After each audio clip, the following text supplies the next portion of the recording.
Hello, everybody. Thanks for joining me again. It's been a while. Today, I've got a really strange trick to share with you. So, as many of you will know, when designing basslines, it is not uncommon to have a loss of energy in the first cycle. Usually, this is a result of like a high pass or maybe some sort of multiband processing that you're doing. If I get an example here, you can see it's not very pronounced in this bassline, but you can see that this first cycle has a bit less energy than the following cycles. Whilst this isn't necessarily an issue, you may find that you want to push the volume of this first cycle because, one, it's going to make the transient more apparent, but also because it's kind of just wasted loudness, or you could see it as wasted loudness because we can push this without really adding any peak value because the highest peak is happening later on. Okay, so something that I've sort of stumbled upon recently is a really weird way to get control over this loss of energy in the first cycle. So here we've got a waveform. It looks a bit weird, but in terms of spectra, it is exactly the same as a saw wave. However, if we were to shift this entire waveform down to add some DC to our waveform, like so, it changes this behavior in the first cycle. So if I solo this and you keep an eye on this first cycle whilst I bring the wavetable position down or add DC.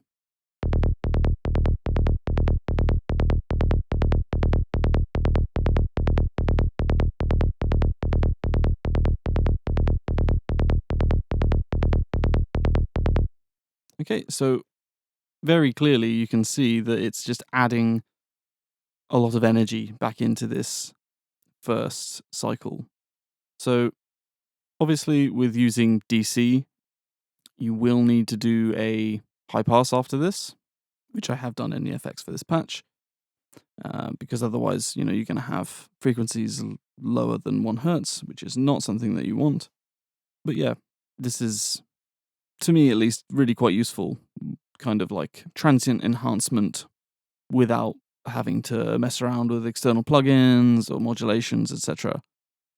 Okay, and just so you can see that it's not a result of using this specific waveform, let's just go with a saw wave. And as I bring some DC in, it's going to increase the transient energy.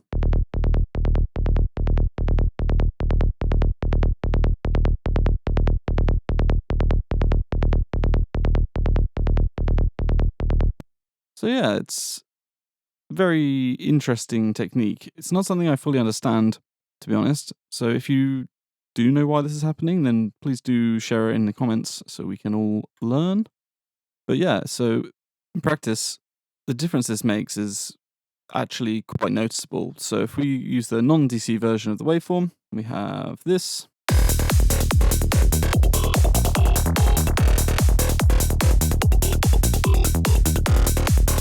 But as we start to bring in the DC, the transients really start to punch through.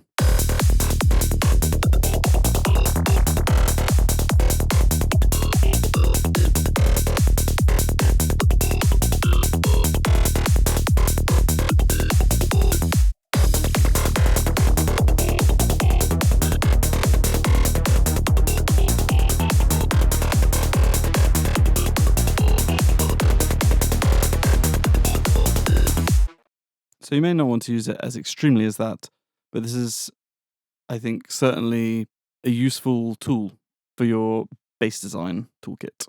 Okay, so that's about it. Hopefully you've enjoyed what you've seen. If you did, please don't forget to like and subscribe, come join the Discord, and check out my store on Gumroad. Otherwise, thank you very much for watching, and I shall see you next time.